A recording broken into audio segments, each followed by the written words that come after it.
back to Avengers. Excuse my voice if it sounds a little different. I am battling a cold.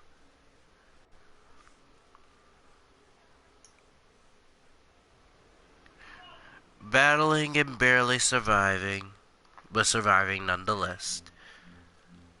It looks like I survived to the perfect day. The Red Room. This is going to be so much fun. See what we got.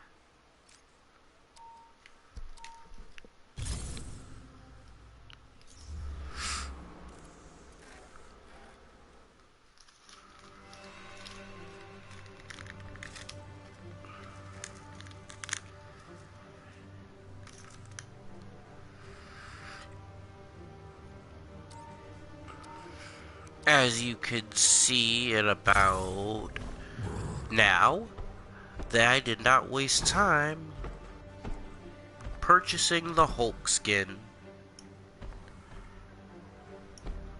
Avengers Endgame, baby.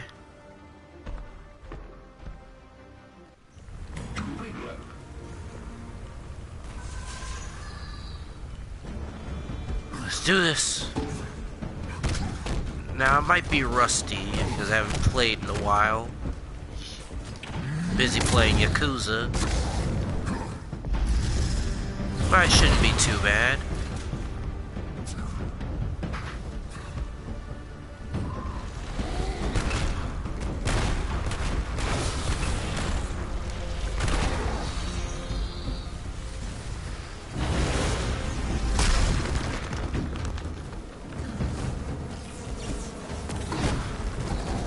This looks incredible.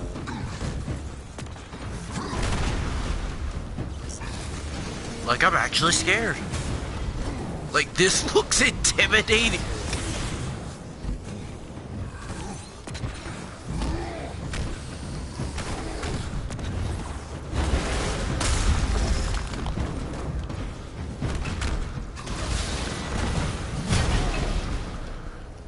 Now, I'm gonna be real with y'all. You wish this is how Professor Hulk fought in Endgame. That was the one gripe I had with Endgame. Like, just because Banner took over the Hulk persona, or Banner and the Hulk persona combined, does that really mean that he becomes less of a fighter? Really? This is no shame to Mark Ruffalo, because he's been doing great as Hulk. But I mean, come on, y'all.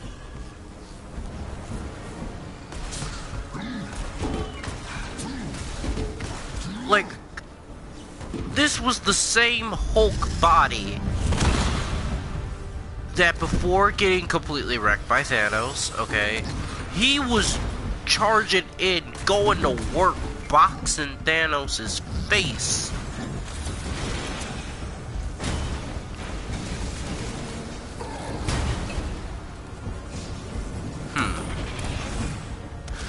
It is the same one that defeated a Leviathan in his second outing in film.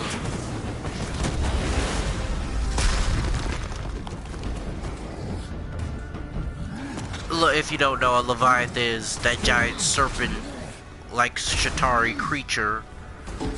So, you mean to tell me that he just loses all that strength, all that anger, because he combined with the Hulk persona? Come on, y'all. Now, people are going to like this, but in the comics, there was several incarnations of the Professor Hulk. Or not, like, just different intelligent Hulks in general. And the one that shares the name with the MCU counterpart was just as every bit as smart as Banner, every bit as Banner could be, but he was nothing like the MCU counterpart. He was dangerous. He was dangerous. No one to be trifled with. He was powerful. He was intelligent. He was everyone's worst nightmare. Banner with the power of the Hulk.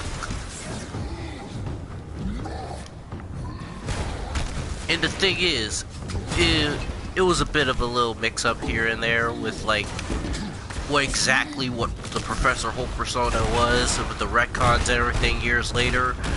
But how he came to be is, he was once known as the Merged Hulk, which he was a fusion between Bruce Banner, the Savage Green Hulk persona, the much more cunning and my favorite Hulk persona, Joe Fixit, Grey Hulk, the original Hulk. Those three personas combined to form the Merged Hulk. The cunning of the Grey Hulk, the strength and power of the Green Hulk, and of course, Banner's intelligence combined into one.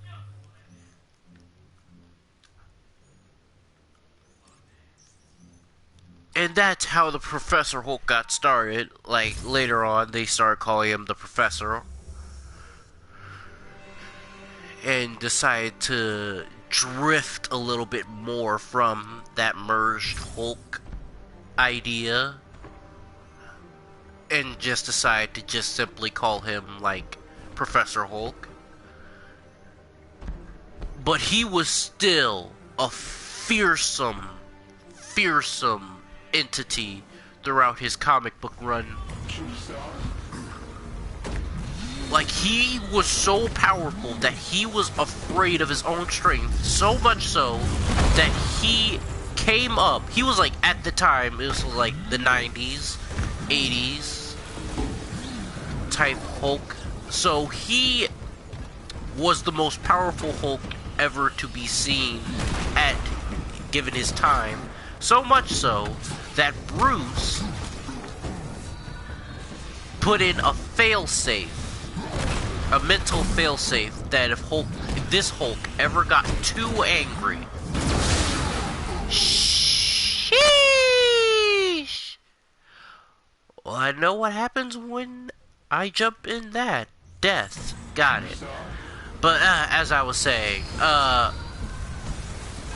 when that Hulk got too angry, when this new persona gets too angry, he installed a mental failsafe that allowed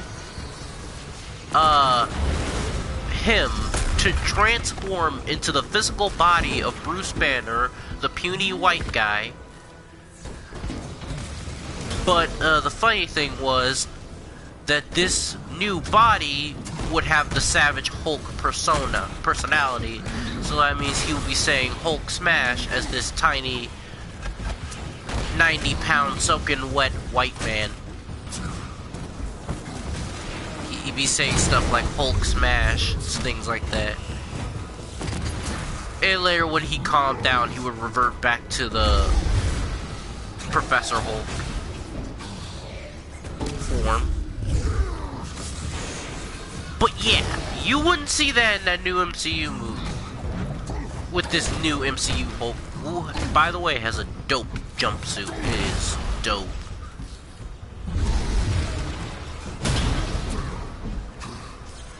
Because it's just... the MCU is always disrespecting Hulk. It really is. Like, it started off great with his first movie, which didn't do well financially, which is what started this disrespect train, because everyone just decided, oh, this movie didn't do well for us financially, even though it was like one of the first MCU movies. And it's years later, I think we can establish, possibly, establish, like, a new, like, make something new out of this, like, years later. Like, it's been a couple of years where the MCU is doing great financially. I think we can take another leap of faith and give Hulk his own standalone movie where it's not just blatantly disrespecting every Hulk fan ever. But then it was like, nah, let's just make him a side joke character most of the time.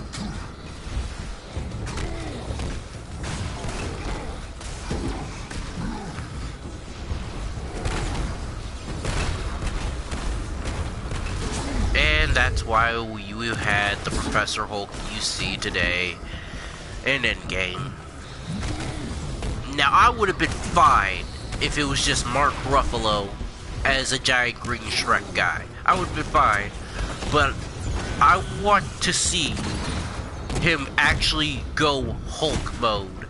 Like, and not be all Hulk smash and all that, but actually show himself as fearsome as the MCU trio, which is Thor, Captain America, and Iron Man, to show that he can get to work just as much as those three can. Like, if they did just that, I would have been fine with him just being a giant green Mark Ruffalo. I would have been fine with that. But no such luck.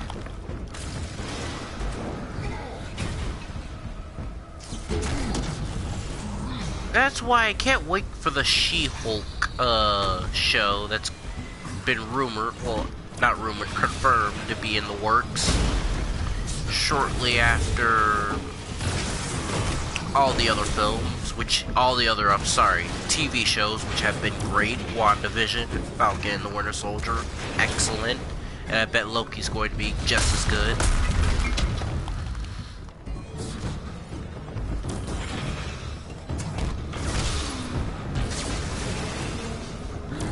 Because with She-Hulk, I know it's mostly going to be about, hey, She-Hulk, but the fact that they're using another character in the Hulk mythos may be a good hint that, they might start a respect pattern, finally respecting this character and his lore and all of that. Because General Ross is still alive, Blonsky is still in the raft somewhere, which is incredible. Like, I think in Marvel history, that is the villain that has stayed in prison the longest.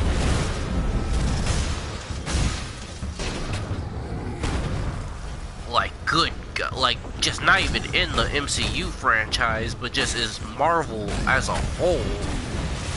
Like, that Blonsky has stayed in the raft for so dang long. And if you don't know, Blonsky being the Abomination. But it's like, good God, bruh.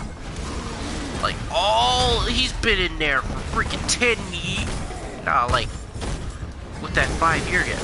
Like, 15 plus years, even with the snap. And you mean to tell me he's been in there that whole time? Wow.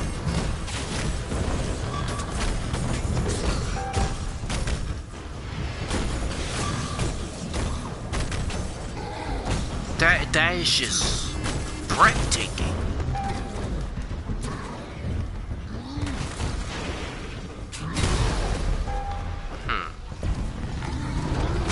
Oh God.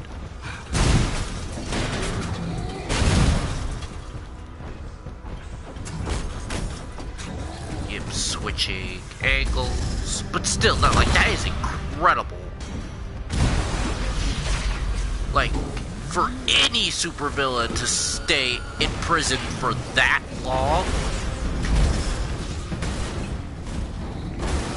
like, taking the real life, the 15-year estimation is just that estimation. It was with the 10-year the MCU's been going on for, I think 11 years now. I'm not good at math, guys. But, and, like, plus the 5 years after the time skip in Endgame, like, he might have possibly been snapped too. That's how he stayed in jail for so long with half the population of Earth being erased. But good God.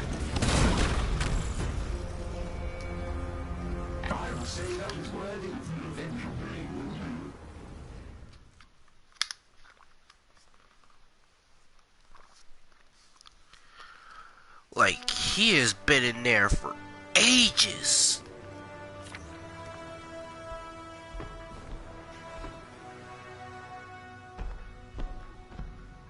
Like, it's incredible. It really is.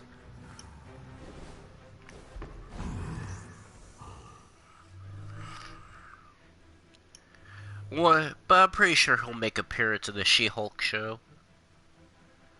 Which, once again, I cannot wait for.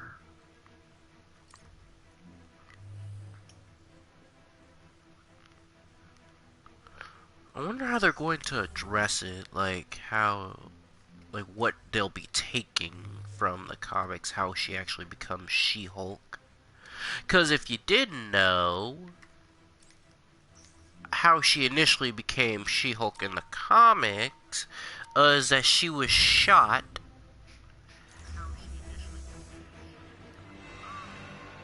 And she was shot, and Bruce was with her at the time, so and they were compatible, like, blood-wise, and he gave her a blood transfusion. But since we all know his blood is gamma irradiated, she was turned into a gamma mutate, and that's how the whole She-Hulk thing started. I wonder if they're going to be taking that angle.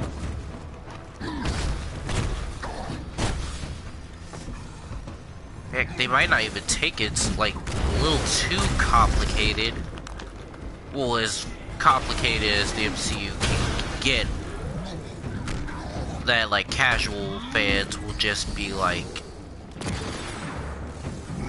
what? Like, wait, what's going on now?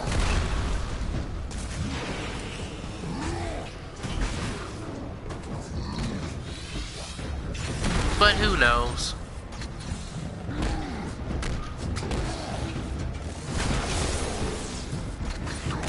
Like, at this point, she might not even be related. She just might somehow, maybe due to the snap, like how Monica got her powers.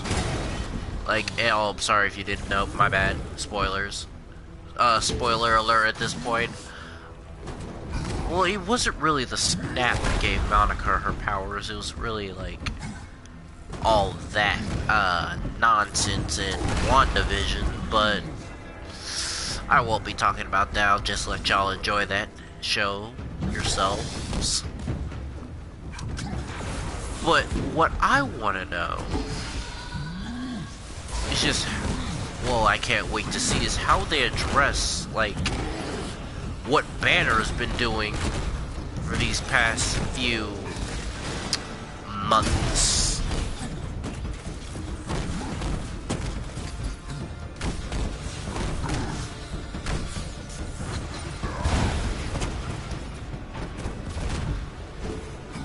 After the events of Endgame. Good God, that's not what I wanted. I wanted to do the thunderclap. What happened? Oh well.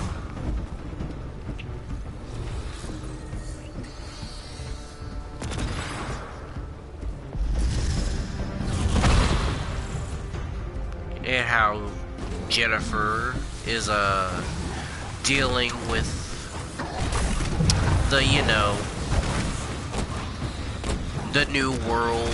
Like, she is a lawyer, so that's going to be interesting, seeing her cases. And then how she gets her powers, like how she decides to brandish them by going green, like during a court case to accentuate a point. you know, do a secret identity thing, which the MCU doesn't really do.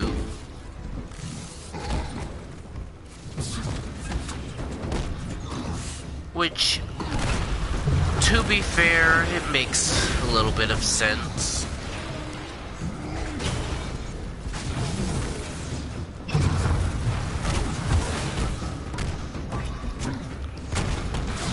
So yeah, nah, I don't think they'll be going with the secret identity angle.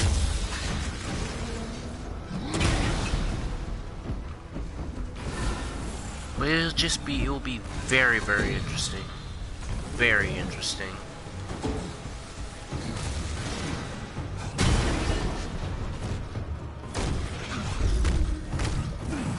But man, what a time to be alive as a comic book fan. Like, I know in recent years it's been crappy for the world.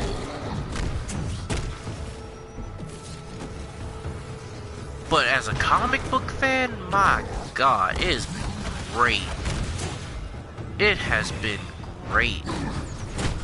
Like, with shows coming back to back, Invincible, Jupiter's Legacy, all the MCU TV shows. The new Shang-Chi movie, which I honestly was not expecting them to use Shang-Chi since that character's like ancient. Came out in the 70s. Like, all these movies coming out is just like all this stuff, like, it's just so mind-blowing. Like, this has been like my dream for comic book stuff to just become mainstream.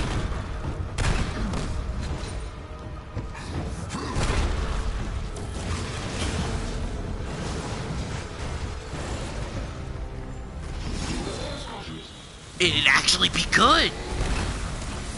Yeah, because that's very important. It's actually good.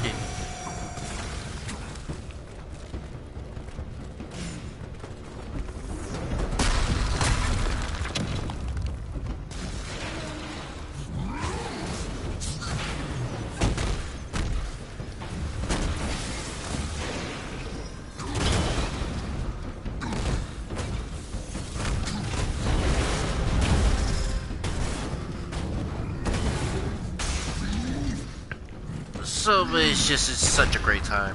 Such a great time.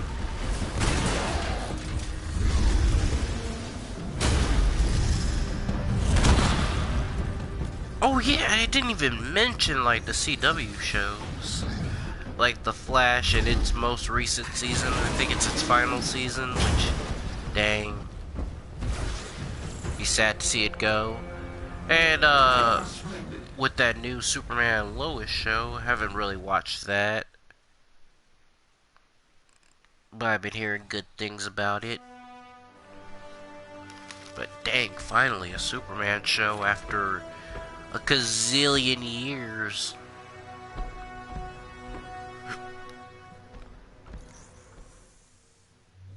Supergirl was great though. Well, at least the seasons I watched, I really fell off. Like, I don't know. It was early on.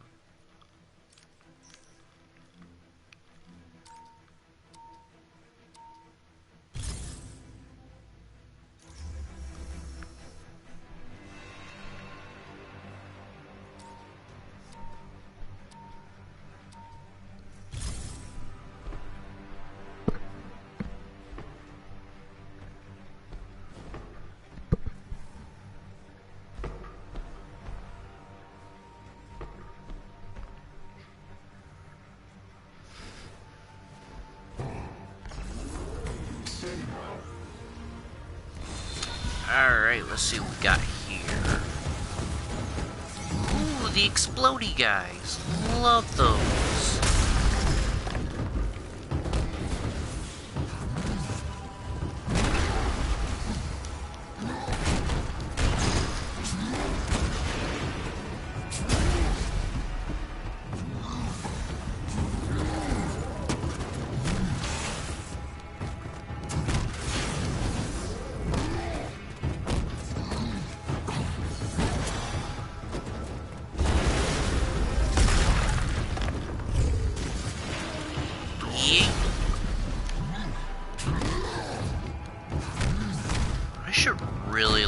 check the,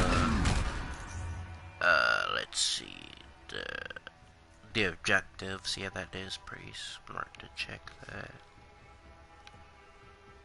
Defeat enemies while invisible. Okay, I'll do that later.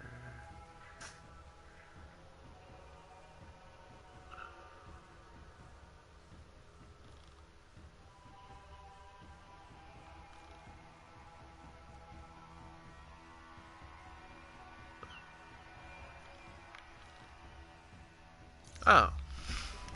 Techno lava. Wow.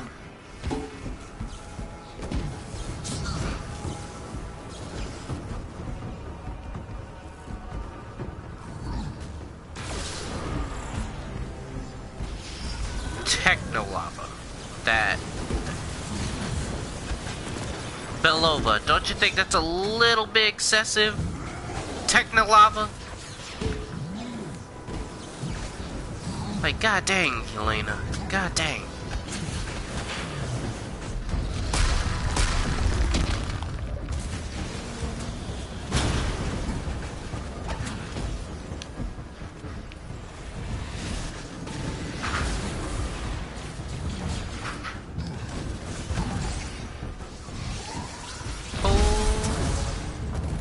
You know, there was a time that it would actually have scared me.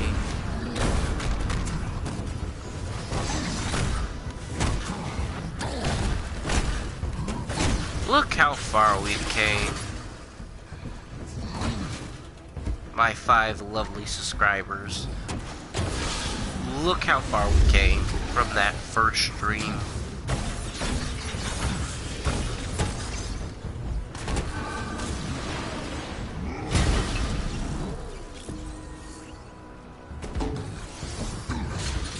I was just a young, inexperienced Hulk player. Now I'm an older, mostly still inexperienced Hulk player.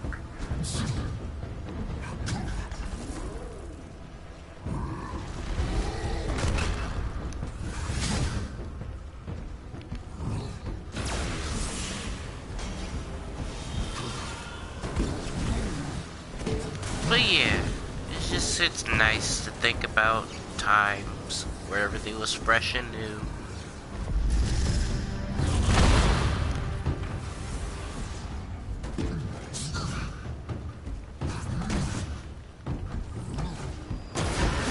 Oh god.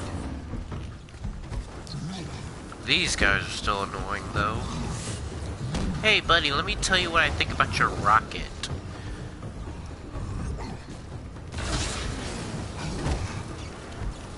And no, I'm going to backtrack, but like that was a poor attempt at like a quip and things like that, like which I'm usually known for, or at least I think I'm known for.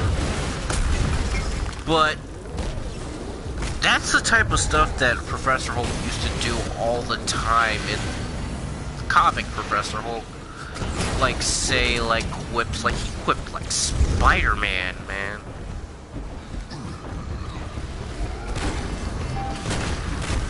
Like us, Bruce had a mouth on him. Like making pop culture references at the time.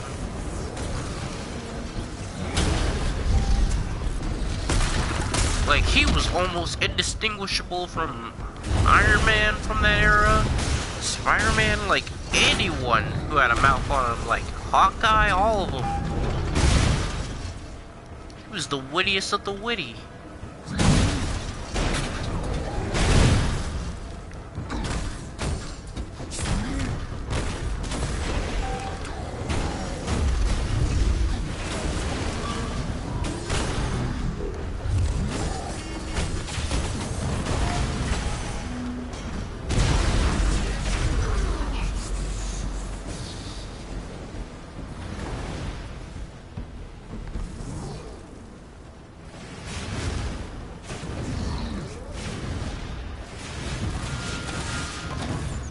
Now, I mean, there are some things, like, actually a lot of numerous things that, that Mark Ruffalo's Professor Hulk did pretty well. It showed his intelligence, of course. was relatively he was basically Banner, but in the Hulk's body, which is kinda what you should expect when you think Smart Hulk. But I was thinking that he could combine both, you know, personality traits of the Hulk and Bruce, but I digress. I mean, kind of like what Marvel's Avengers did for Maestro.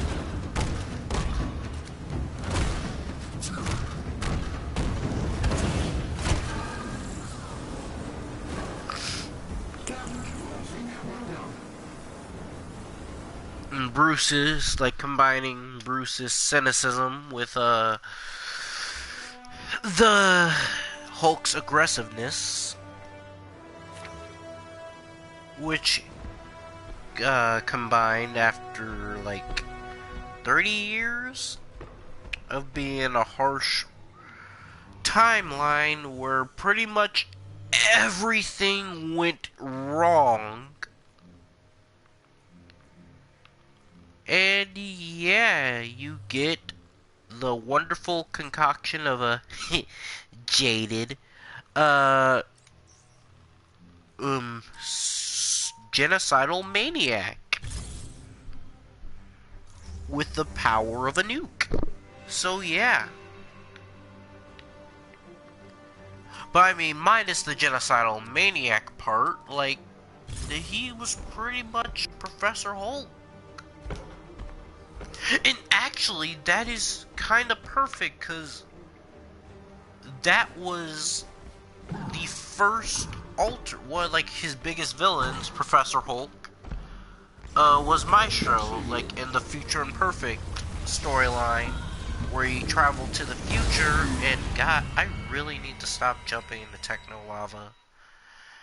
But, traveled to the future and encountered Professor Hulk, and they did that iconic line, Dr. Banner, I presume, where they both said it at the same time. Which, like, in hindsight, fool, what you mean, you presume? I mean, I know you haven't seen that version of yourself in, like, 1,000 years. But for God's sake, well, I'm not even sure if it is 1,000 years, but it was like it was a really long time. Like, every hero was dead as hell.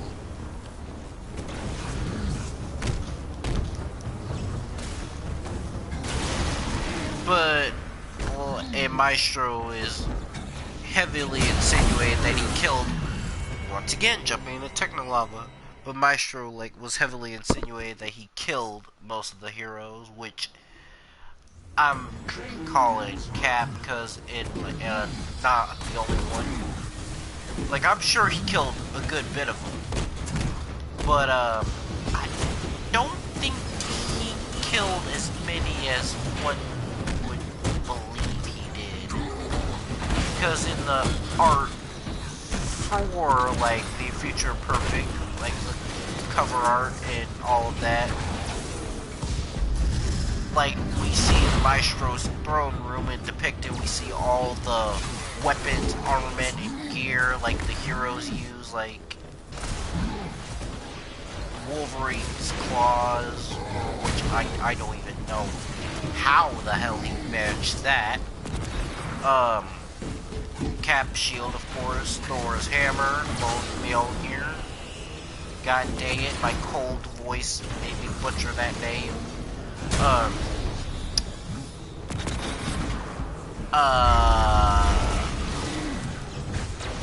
Iron Man's gear, helmet, and all of that. But here's a little thing in that art,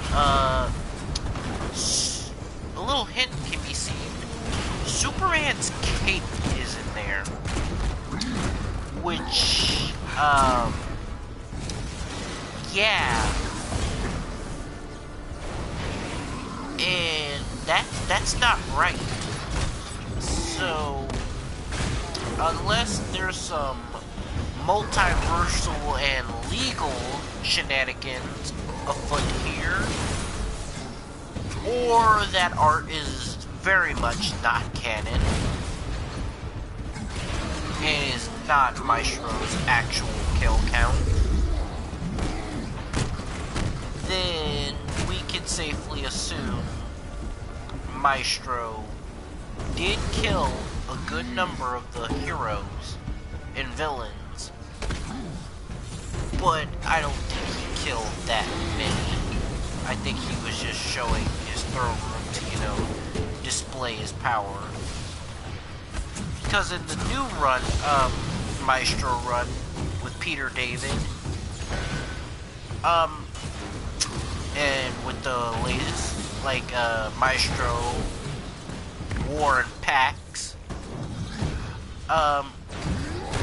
this Maestro isn't as strong as one would, think he was.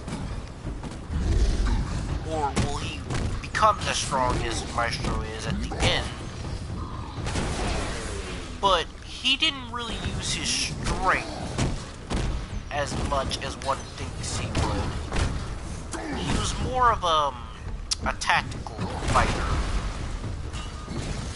Like a schemer. Because this was, in fact, the Professor Hulk, but just years later. So he was, like, in this simulation where everything was good, like, everyone loved him and all that. He was a beloved hero. He had a nice house, was married to Betty, had 2 kids, one named Thaddeus, and the other Rick. And it was all great. Everything was Gucci. Until the simulation started giving out, everything started going weird. Hulk was starting to figure things out, like how things weren't adding up, how certain characters were here. Like they even did a thing where Black Widow said, the sun, hey buddy, the sun's getting real low, like what she did in the MCU to calm Hulk down. And Bruce was like, what the hell are you talking about, Widow? So yeah, that was a fun little thing they did. But it was just like Bruce was starting to figure out, yeah, all this is bogus, and he finally managed to get free. Oh my god, like, yo. He managed to get free, and it was later found out that it was, like I said, a simulation. And he's been locked in there in the future for years. And he was like escaping this base. He didn't know how long he was in there for. But he then encountered AIM soldiers and assumed they were the ones who had imprisoned him there. He fought them. Noticed that they were much stronger than they usually were, but still were no match for him. And he encountered an older MODOK who told him, like, who just lost his desire to be a villain and all of that, and was just glad to see a familiar face, really.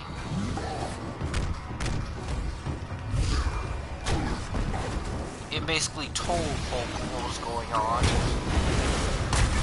That basically everything just went all to hell. Like it usually did. Like, much like how it did in this game's portrayal of Future Imperfect. Like, just heroes died left and right. Hulk was taken down and then in prison and then put in a simulation. And he just remained there while the rest of the world went to hell. And years later, the simulation gave out, and here he is. So Hulk hears all this and says, well, god damn. And just became all the more jaded. And it was like, wasn't really surprised. And this is where Peter David's writing takes more of a seeing Hulk as the pessimist and cynicist that he usually is. Like, which I think it was Peter David venting off of how humanity is just freaking stupid. Like, humanity's like the real enemy. Like saying how the heroes never could stop wars, school shooting, any type of shooting, world hunger, all that good stuff.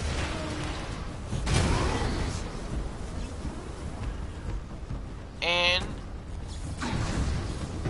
Hulk decided, I'ma just wander this new wasteland that humanity created.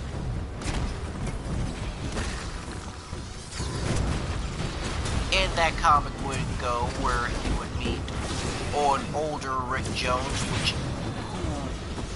for some reason is still alive to this day, in this future, managed to survive all the shenanigans that went along with that. And he was happy to see an old friend, Hulk, of course. And Rick was just basically telling him that Hulk was needed now more than ever. But Banner said, why should I, like, help? Like, good, everything's terrible. Because human beings are the ones that did this, Rick. Human beings are the ones that made... There wasn't no big bad villain. No unstoppable, malignant force that the heroes could beat up. It was humanity themselves that did this.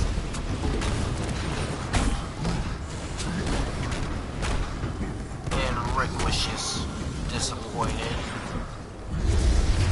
of course,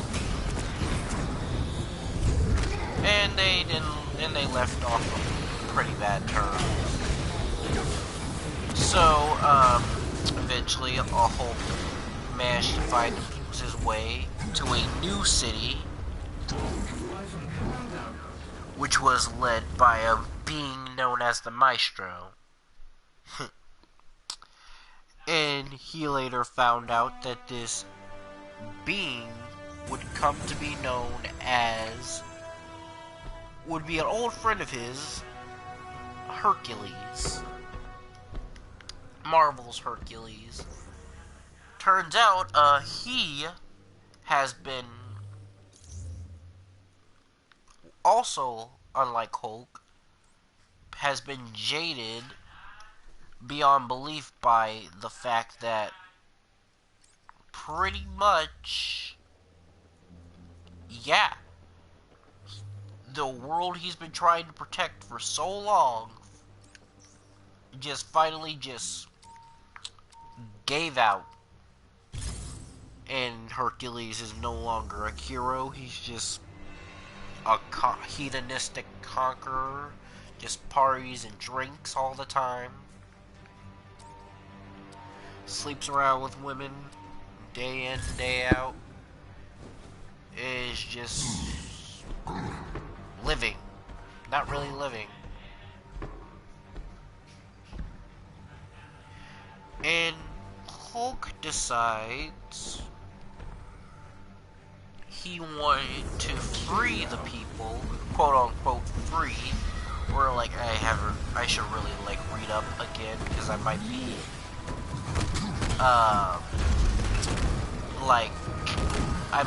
my details might be a little bit fuzzy. But they, of course, they get into a battle. And Hulk got his ass fucked up. I'm sorry, I had, like, just got his shit rocked by Hercules. His shit was rocked.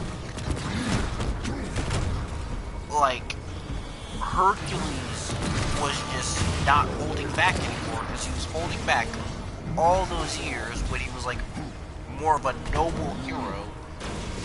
But not anymore, and just completely demolished Maestro. I mean, sorry, this Banner Hulk. And it was just, it was, like, embarrassing. So Hulk's finally knowing that he had no way of defeating Maestro, just said, I yield. Like, I'm sorry. And Maestro Hercules was like, that's better. And still wanted to befriend the Hulk. And Hulk decided, I'ma just explore the world a little bit more. And you do you, man. And Maestro Hulk said, Maestro Hercules said, you're always welcome back into my utopia. So, a few months later,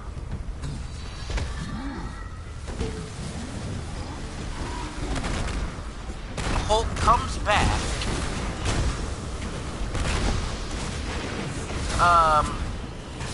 with, Maestro Hercules is, like, waiting, still living his best life, and they talk again, but Hulk brings a gift. It was a woman. A scantily cladded woman. And Hercules was like, my brother. And while Hulk left Hercules in his privacy with this woman, he directed asked Hercules for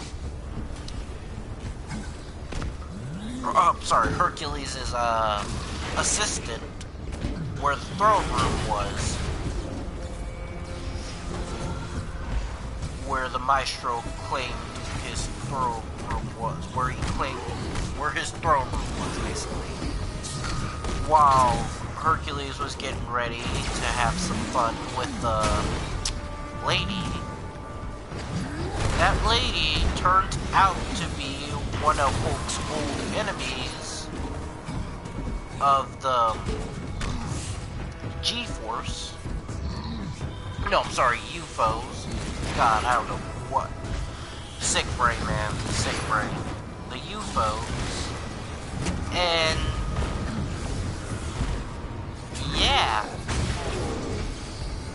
She was the one that could manipulate her body, turn into any gas ever, like any gas,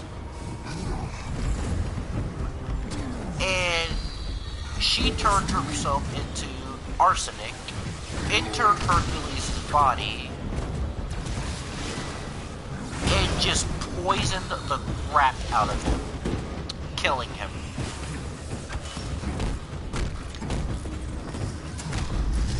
Because Hercules is really immortal on the outside.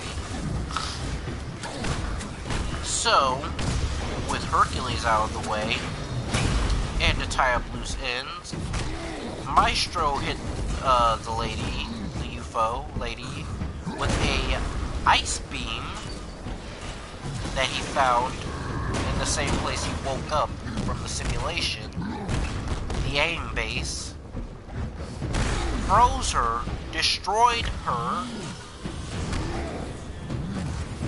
or like probably kept her in prison. You know, like I'm not sure what happened with her, but she was immobilized, possibly dead, and he just took over. All that was to say was that, yeah, that's how you can do a Hulk with intelligence, and not how they did in the MCU. Show him making plans, using his new strength to like build machines or tactics and things like that. Like, I mean, he worked for the military in the MCU, which I know not as a tactician, more as a scientist, but still, he was on the run for them for years. Like, I'm pretty sure he's come up with a few, like, tactics and all of that.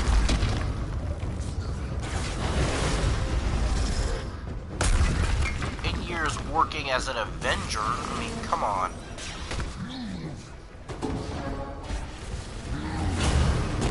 And the Hulk persona spent years, like 2 years, as the champion on Sakaar. Oh, not Sakaar. I think it was Sakaar. In Thor Ragnarok, on that world, he was the champion. So he had to have learned some battle techniques that could have been applied in the fusing of the Banner and Hulk persona. Like, they just, I could see how they did it was more of a, like, joke. It was as simple as that. It was like, let's get Mark Ruffalo to act as his Mark Ruffalo self, except let's give him the Hulk's body. And that's pretty much how Marvel handles the Hulk as a nutshell. As a somewhat important plot device, but at the end of the day, it's just that. Like a side character that we can make funny jokes with.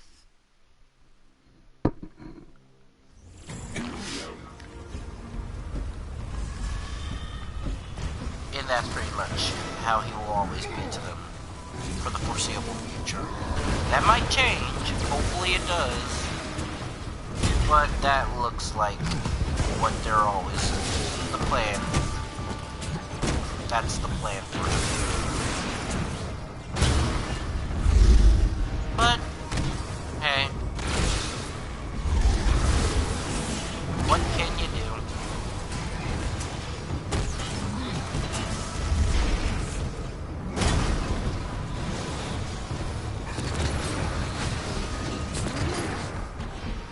All you can do is hope. Hope and pray.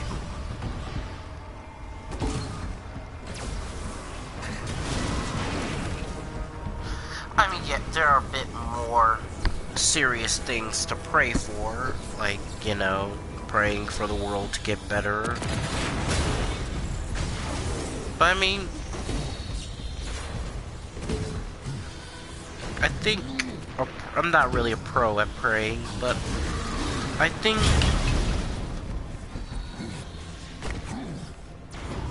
that a prayer is a prayer.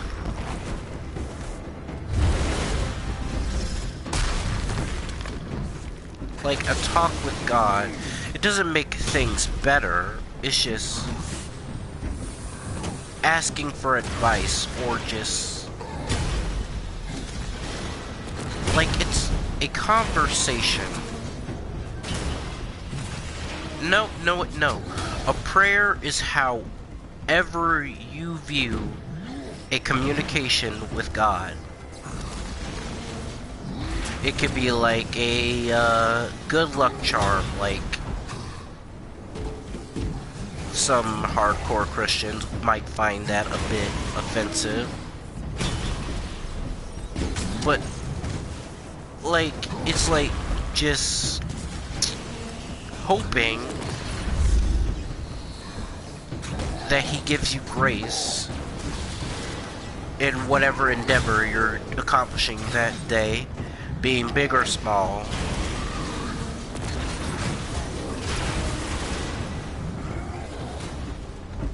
Like, oh, I got a math test, I hope I pass it, I should give a little prayer to myself. Or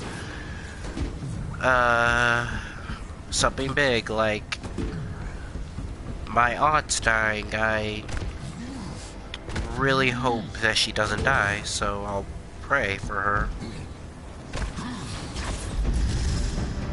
It might not always work. You might fail that test, and your aunt might pass. But it's just that you're building a communication with God.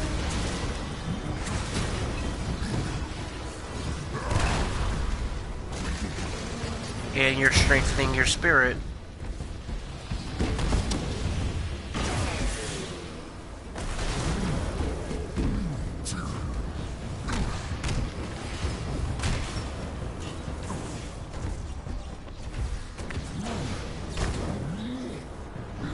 And sometimes that spirit may take blows, like where you just get like a lot of things just raining down on you, just crap hitting the fan a lot. And it just weakens your spirit. Like, I know this might seem off track, but what track? There is no track in this stream. But it's just like, in Grey's Anatomy, one of my favorite characters, April Kepner, is a Christian like myself. And she had a whole character arc where she was just losing faith in God. It was just not losing faith, but just growing a hatred for him. Like to the point where she was like living like all of her other doctor co-workers, like just drinking, sexing her pay.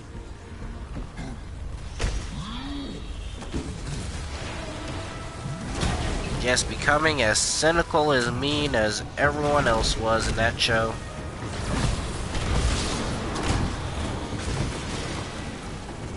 Until she met a rabbi who was dying of a skin condition.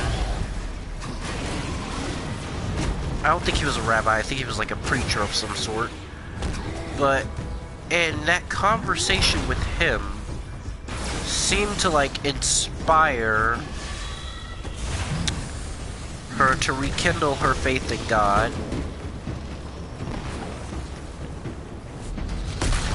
And I wish I could recall, like, what was said in that conversation. But yeah, it's like, all that was to say is that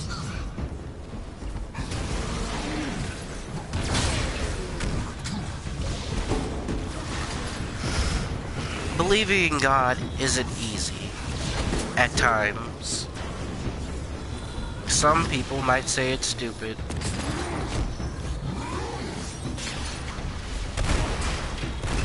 Others is that's all they have. But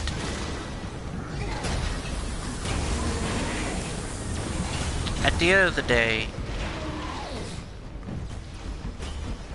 he will always be there. Whether you believe in him or not, he will always be. That was said.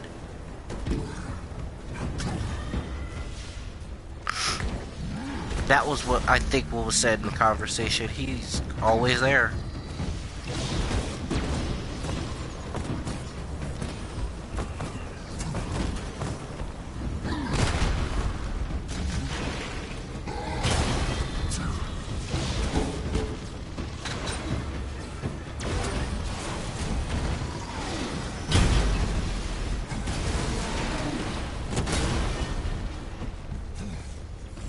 So if you don't like him, you should respect him. And eventually, respect will turn into tolerance. And eventually, you might like him. You might even love him.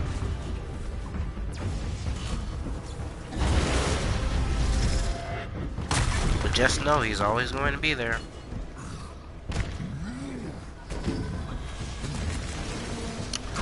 On lighter topics, woo! This has been pretty fun so far, the Red Room. Like, I love, like, the new biome they did with, the Harm Room. Like, it looks really menacing.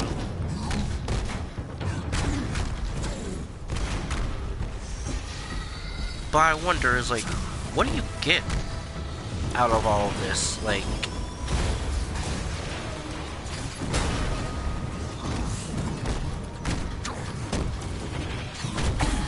But going off like the game's usual motto, it's like probably like a nameplate or like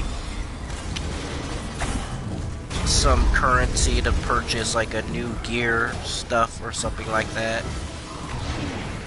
Or who knows, it might actually be something worthwhile.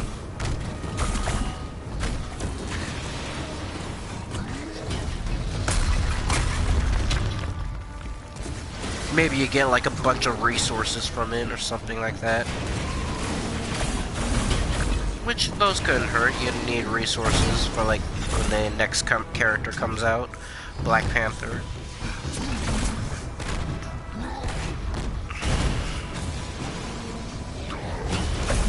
All in all, this is like pretty decent. Pretty good.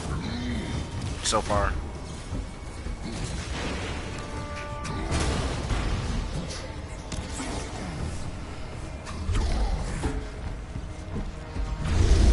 AFK.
Alright, I'm back.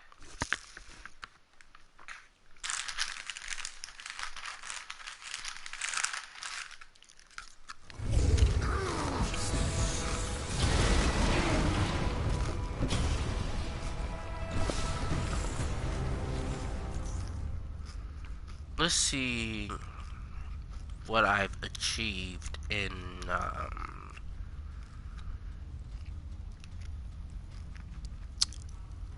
the Red Room stuff so far. Defeat keepers of any kind with melee attacks.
Oh god. I should heal up real quick. Oh no no no no no. We don't do that here, sir. And we don't, well, we do that, but not to the good guys. We don't throw stuff at the good guys, buddy boy.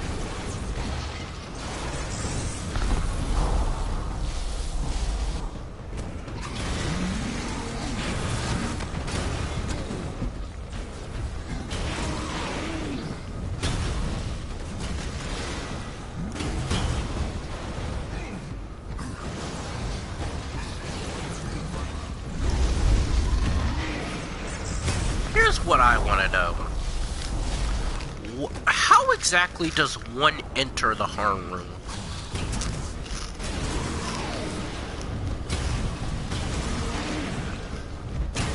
Like, is it even a room that you can enter? Because I've explored the base, and it just looks like a giant VR system, so why does it actually... Is your life in danger? I wouldn't think it would be.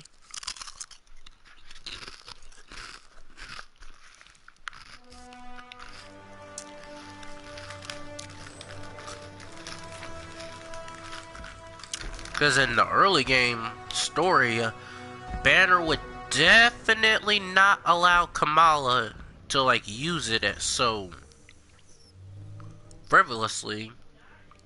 Or Jarvis would not recommend Kamala to just use it as a means of passing time.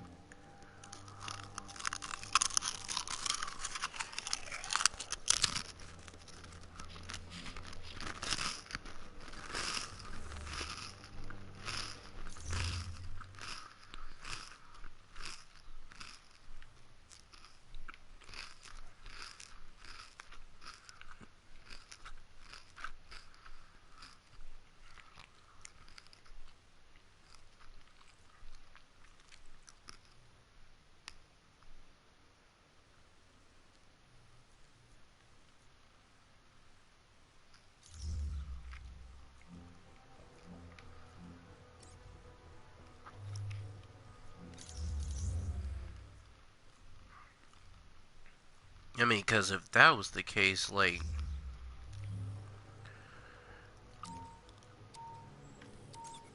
Jarvis, like, simply was either not functioning fully, or the harm room is, for all intents and purposes, relatively harmless to someone's actual physical body.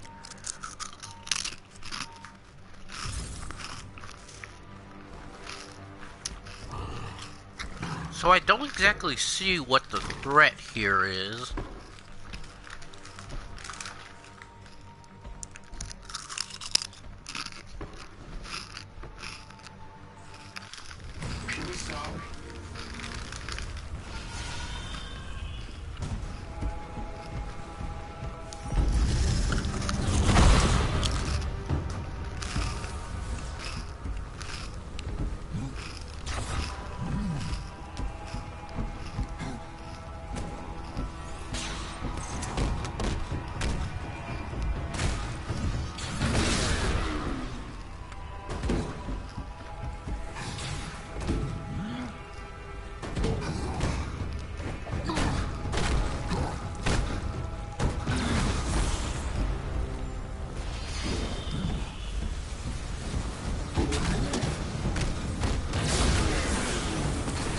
Maybe someone dies unless you don't do this challenge.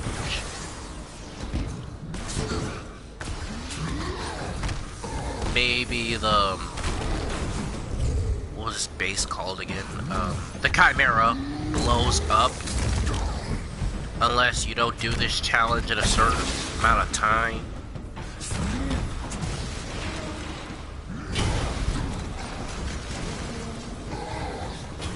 Or maybe you do these challenges to, like, find the location of Yelena.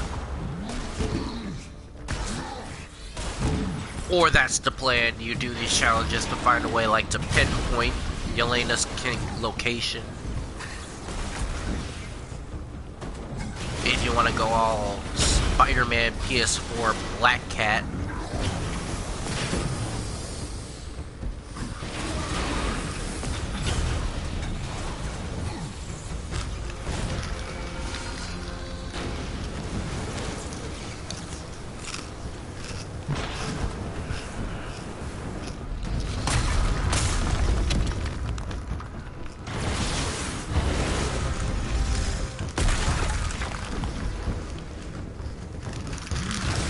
Who knows?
Alright, everyone's dead.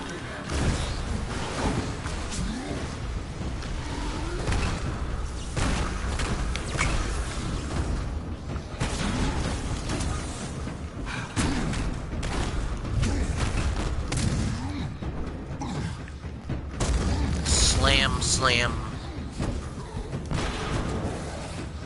Hi, you're funny.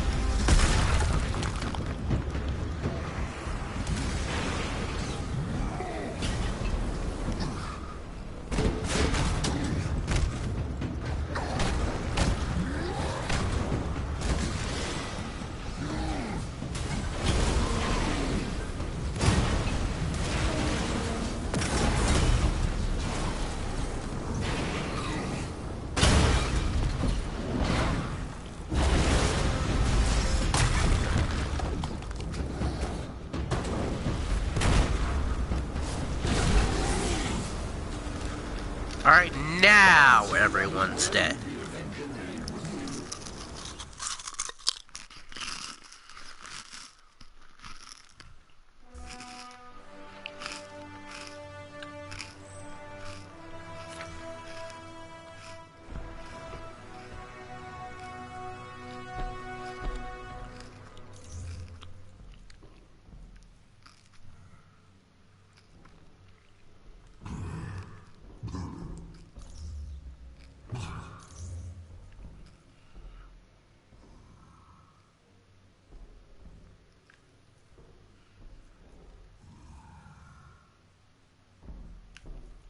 Hmm?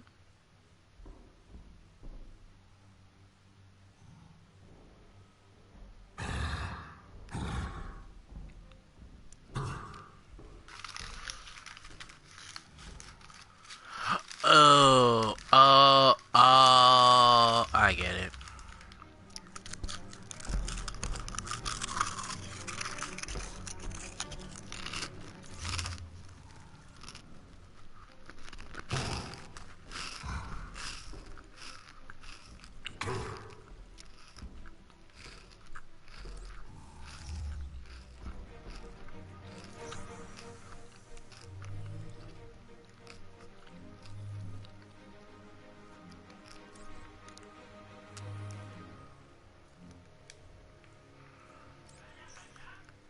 Let's do this challenge again.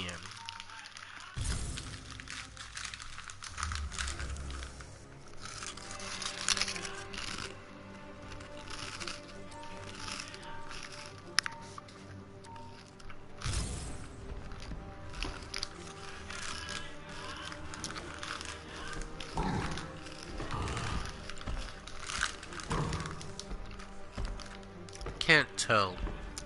Is that an H?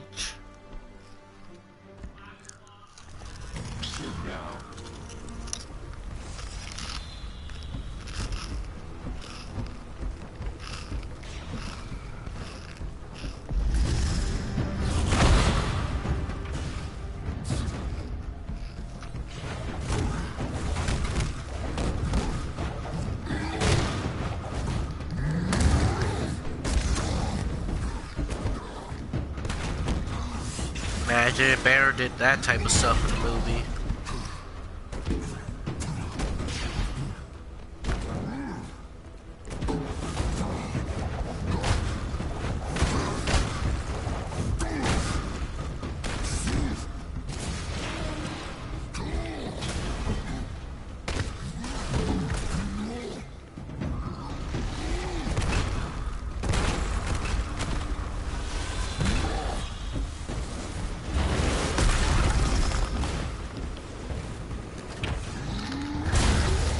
Stompy stomp.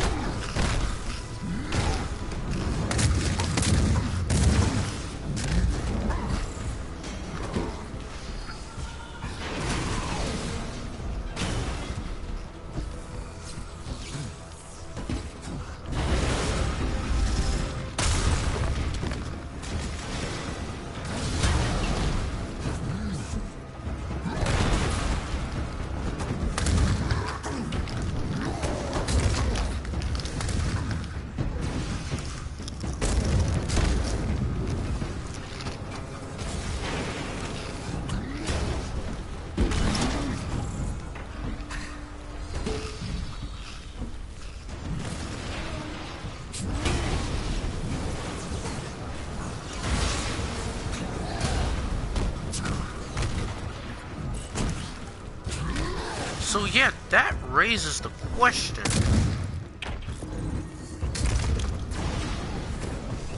Is Banner the one doing the harm room?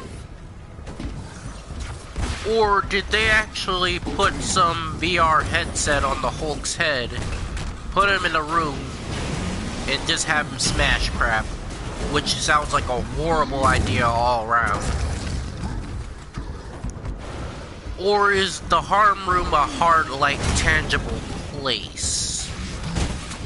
Oh my god, that was almost out of bounds. See what that feels like. Yeah, I don't feel too good, do it. Because that raises a lot of questions.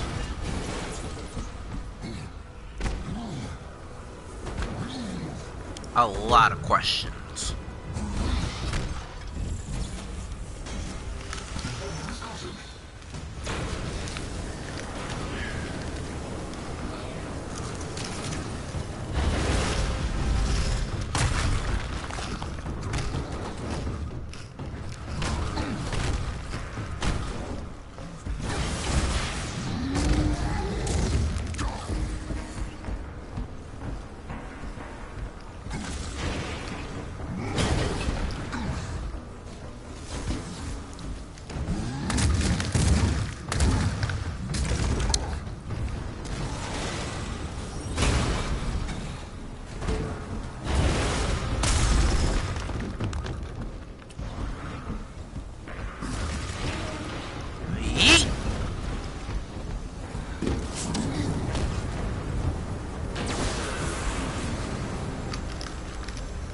Alright, one down.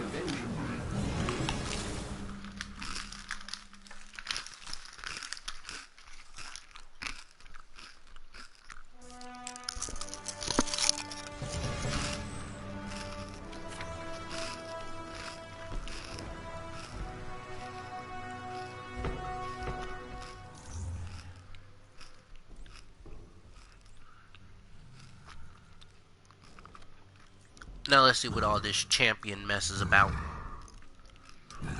Once a hero has reached the level cap, they will start earning champion experience points, CXP, in a place of normal XP. As CXP is earned, that hero's champion levels increase, and new champion skills become available in champion 10.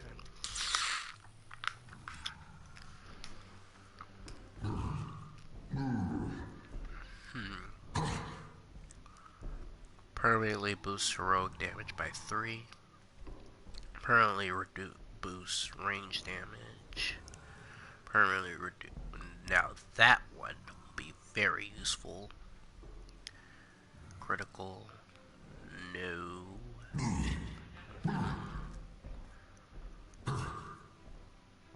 Heroic charge. All heroics.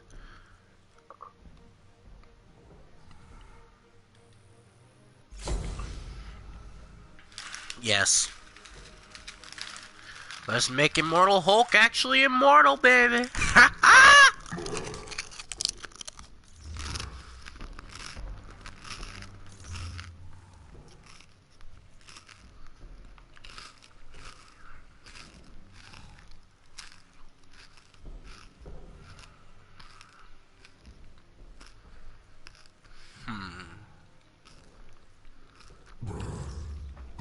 Alright. Since it's her story. Oh lordy, let's do this.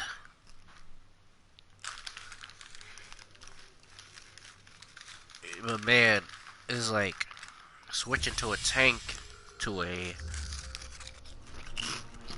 non-tank. Let's hope this isn't too difficult.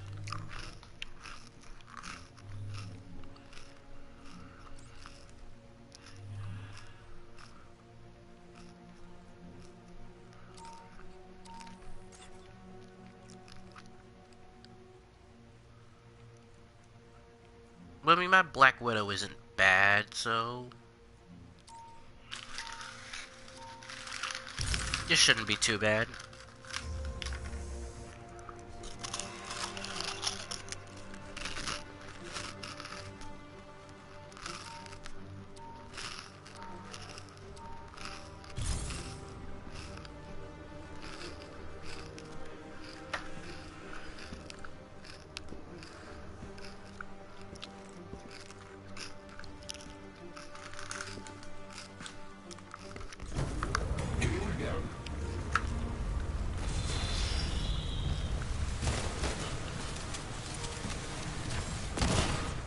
Pulling out the blammy.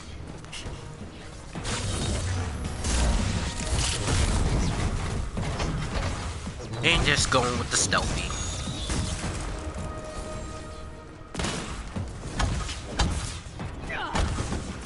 I know, that escalated quickly, didn't it?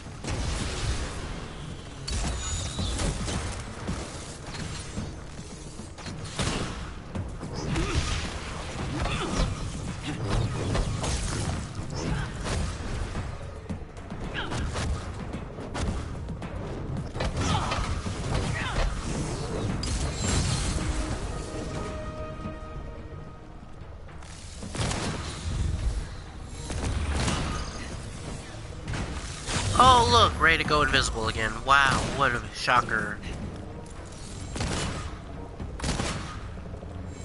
So I automatically know what champion point I'm putting in.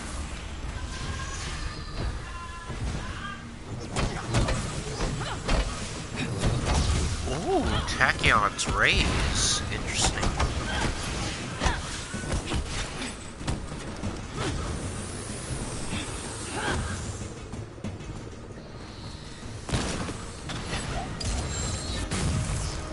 Forgot, not long range anymore.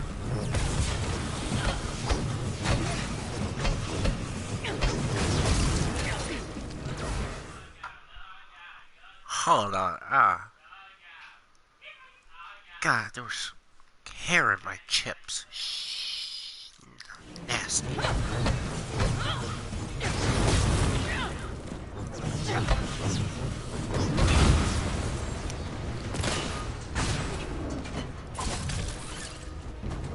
Alright. Oh, hi, buddy. Bye, buddy.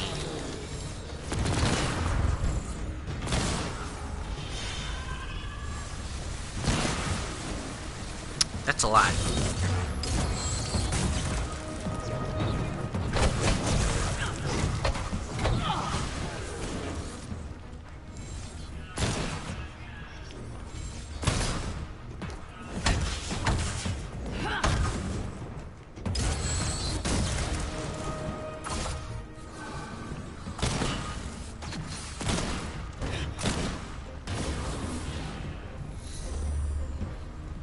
My non-existent spider senses are tingling.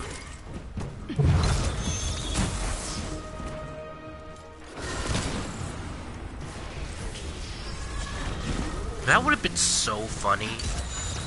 Like, for the Spider-Verse comic. Like, the comic before the movie. If Black Widow made an appearance just because her name had anything to do with a spider.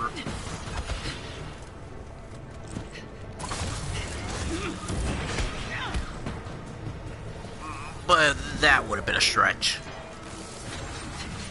That would have been a Reed Richards stretch. Ooh, and now we are in the caution stages of our Black Widow experience.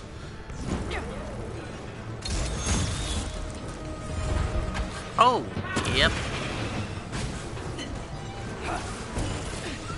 Now they can see me now. Oh god. And they don't like what they see. Not one bit. What the? Why'd I do that?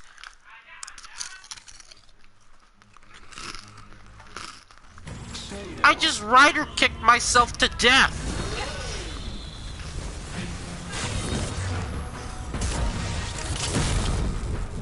Dang, Widow!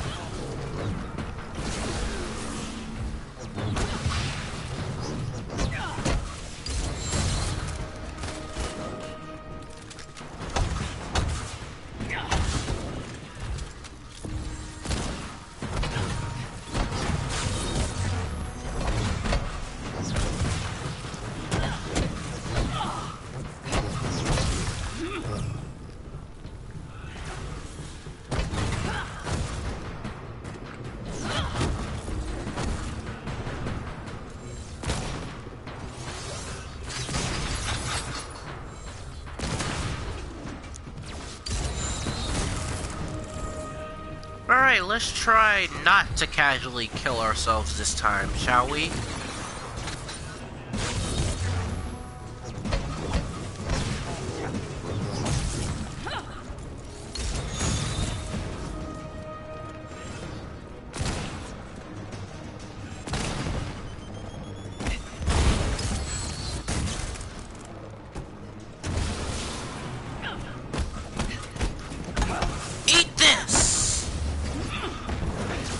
He ate it.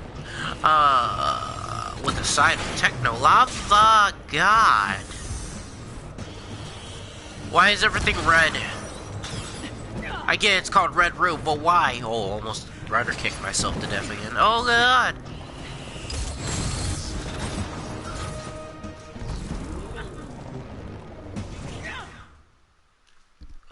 AFK. Never you mind. Misread the text message. Bam! Kick, kick, kick. I did it again. I did it again. I did it again. He. Wow.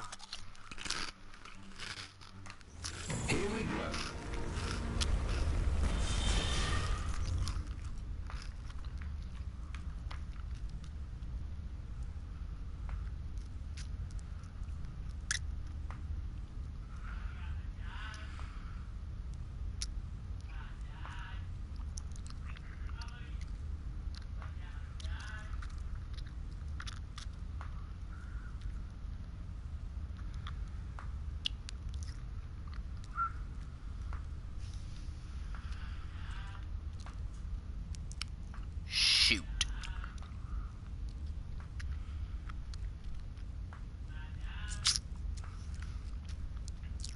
Never been good at those weak spots. Maybe with Cap?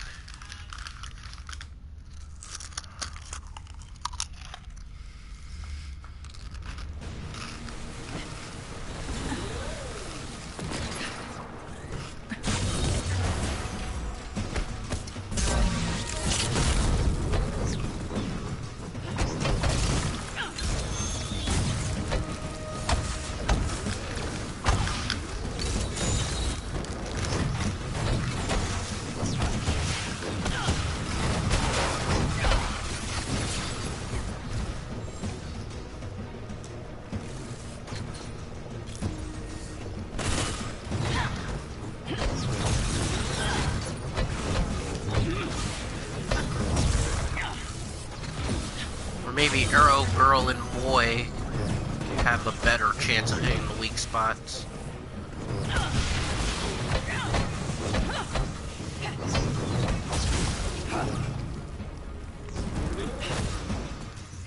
Let me check. What exactly does it want? Defeat enemies with their weak spot. Son of a biscuit.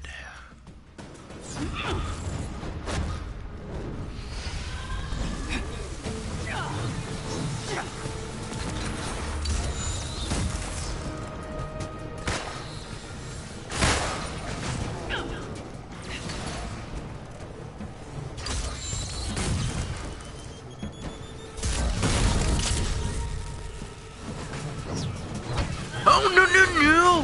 Woo! Oh! Oh! Oh, almost died there.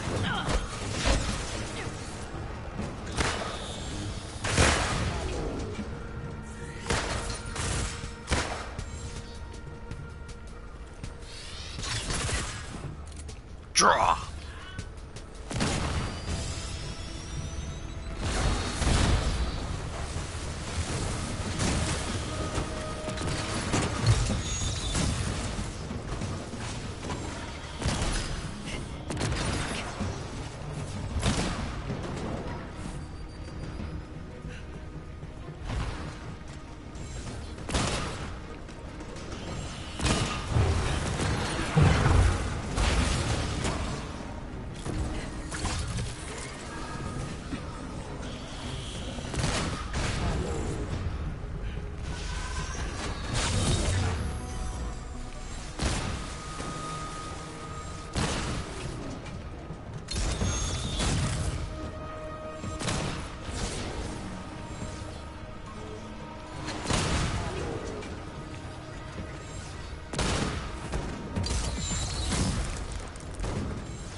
Stealth. Stealth, stealth, stealth, stealth, stealth.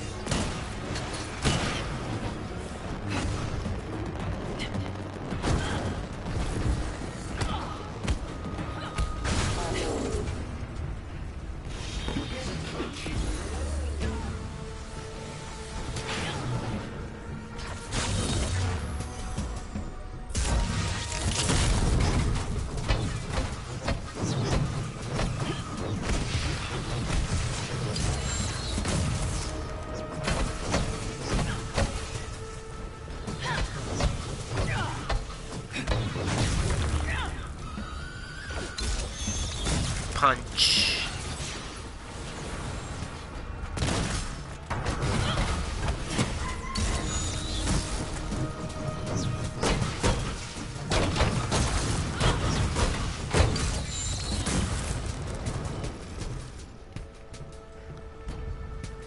You are one tanky mech suit, I'll give you that.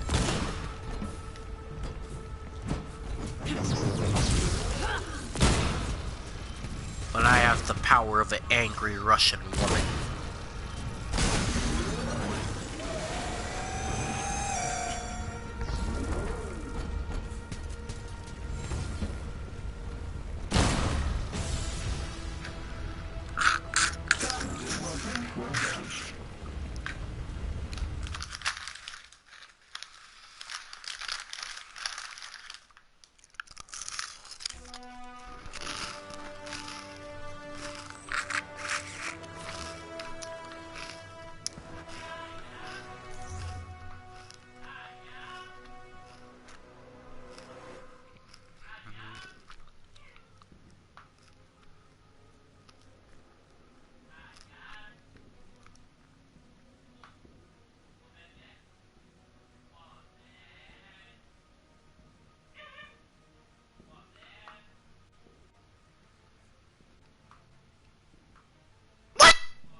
When did I...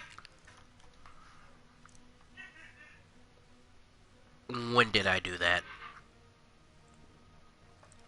Me have a theory. Me have a theory. Me have a theory.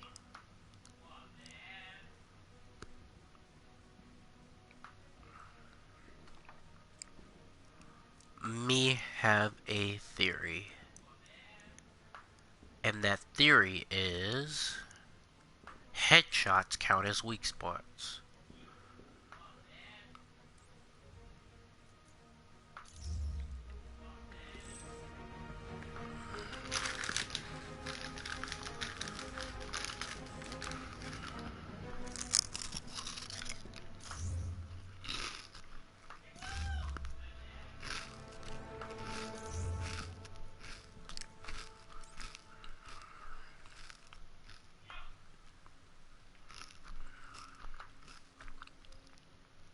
It's bishop time.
I feel like Kay is one of those characters that would change her clothes after every mission.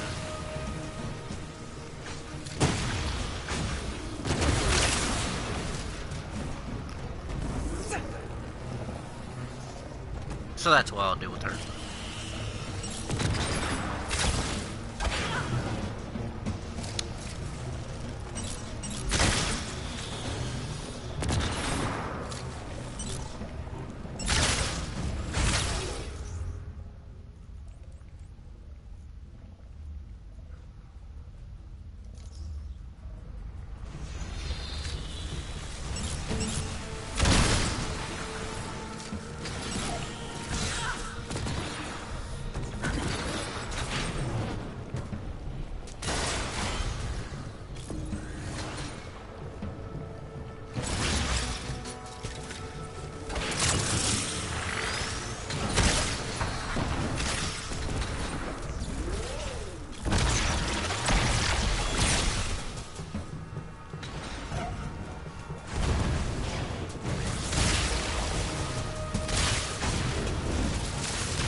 Oh, snap!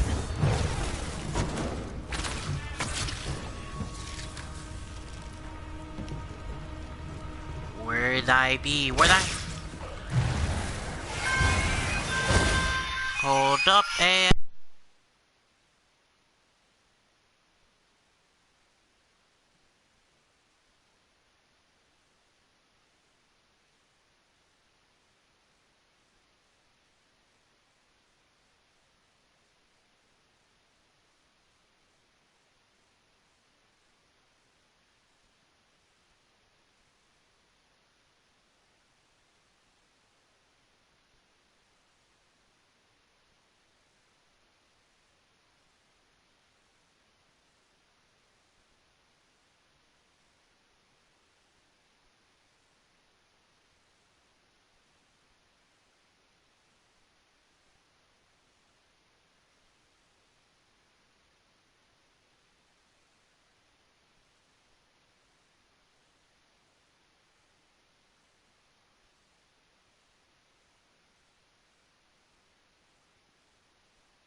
I have returned.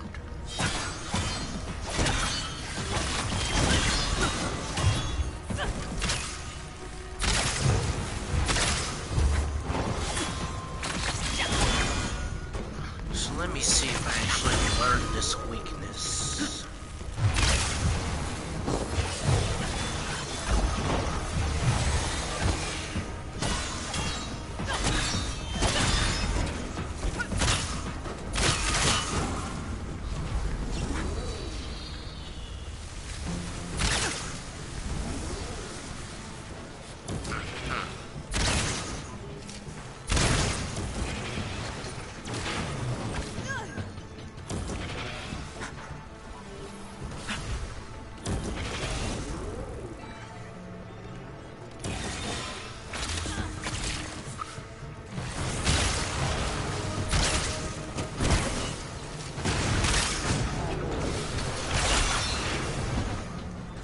Slash, slash.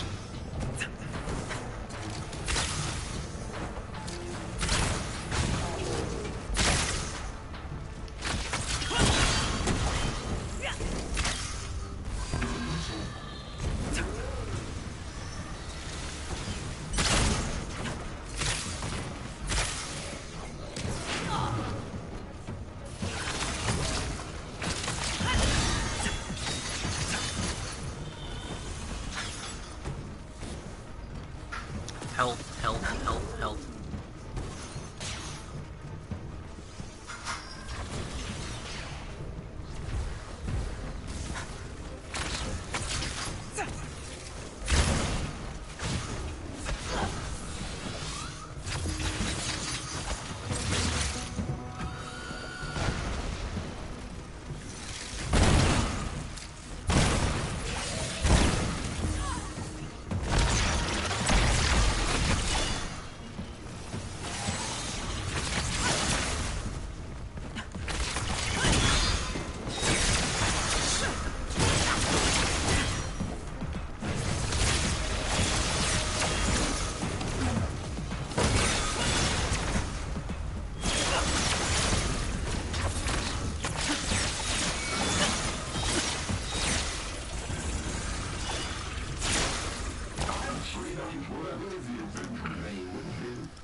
Let me go defeat that Adaptoid real quick.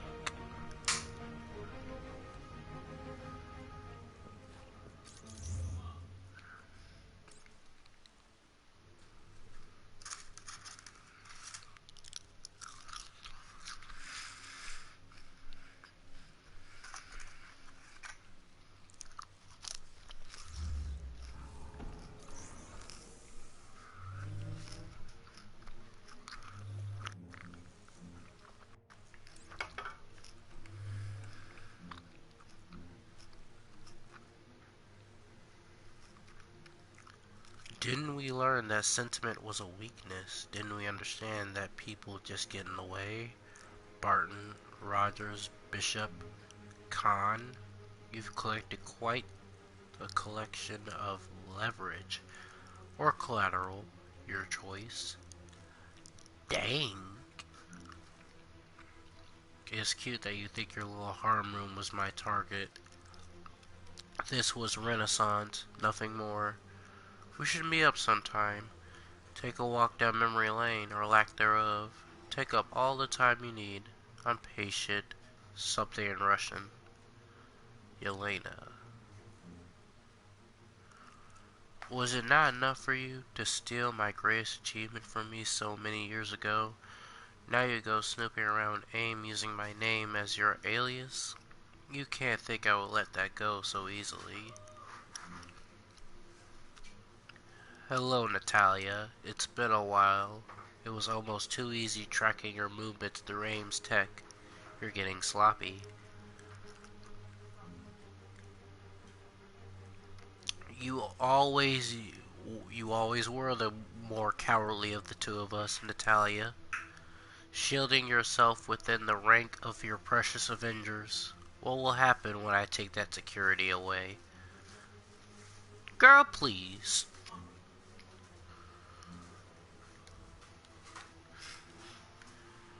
The security of the... Man, what a... Got a magic hammer and gamma radiated fist. What you think you...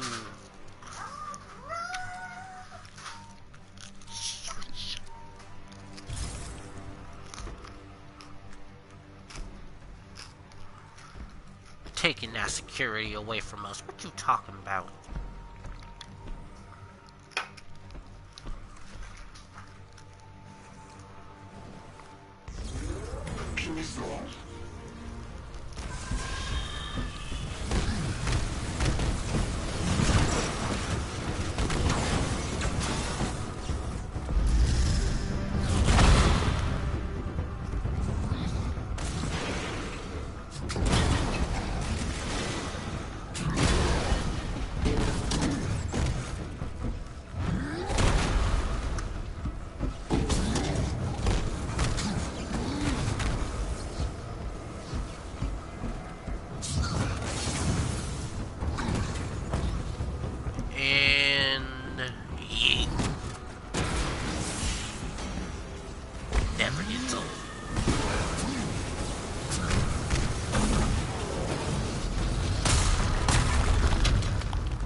See ya.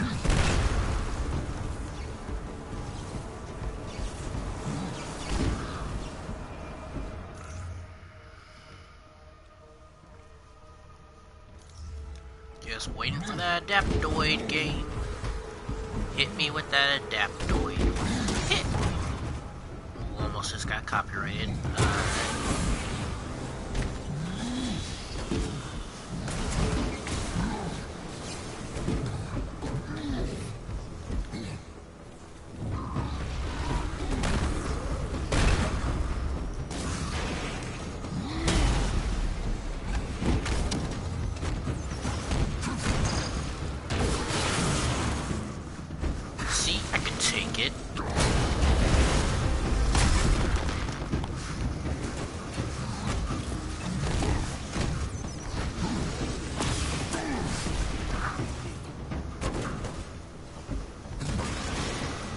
Oh god.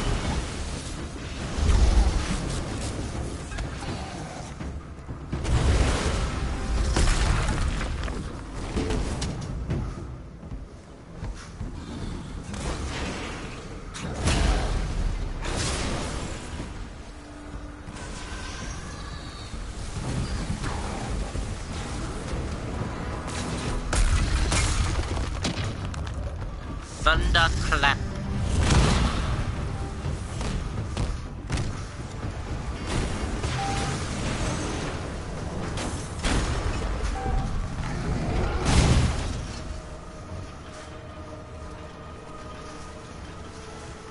Sorry.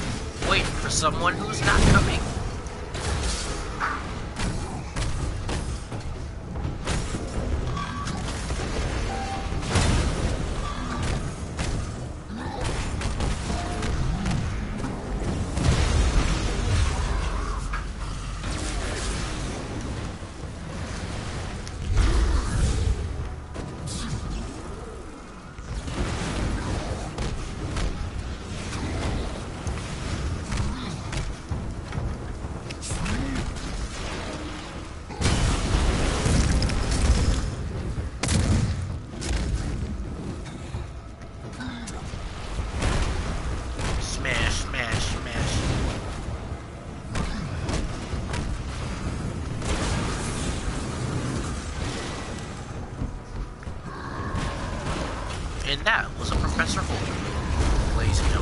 Oh god.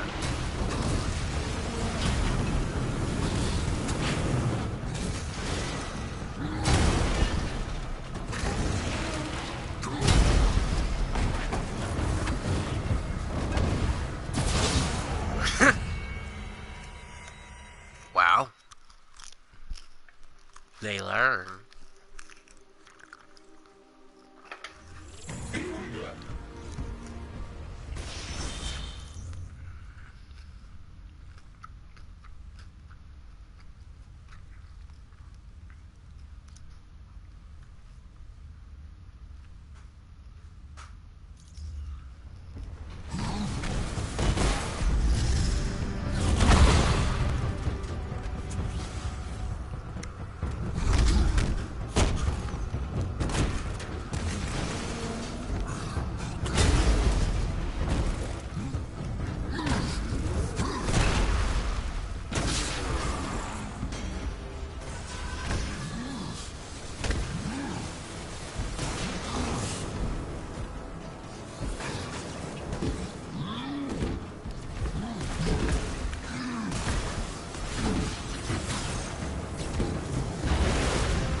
Oh my god.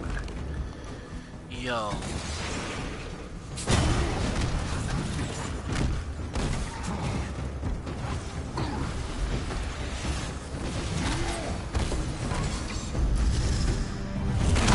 Three?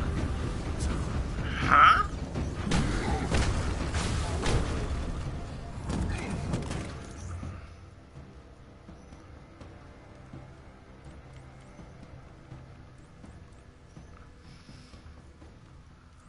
Wow.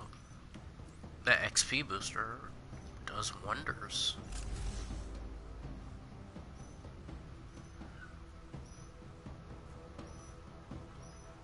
Huh? Okay, maybe that was just a glitch.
Cheese.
They're not killing me again.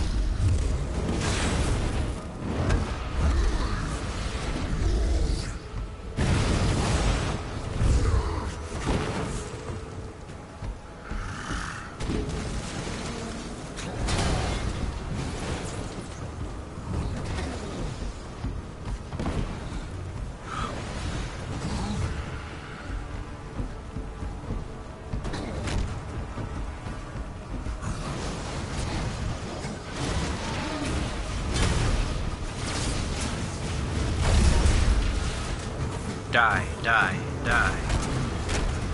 Die, die, die, die. Expire.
And with that, I think we will end the stream here.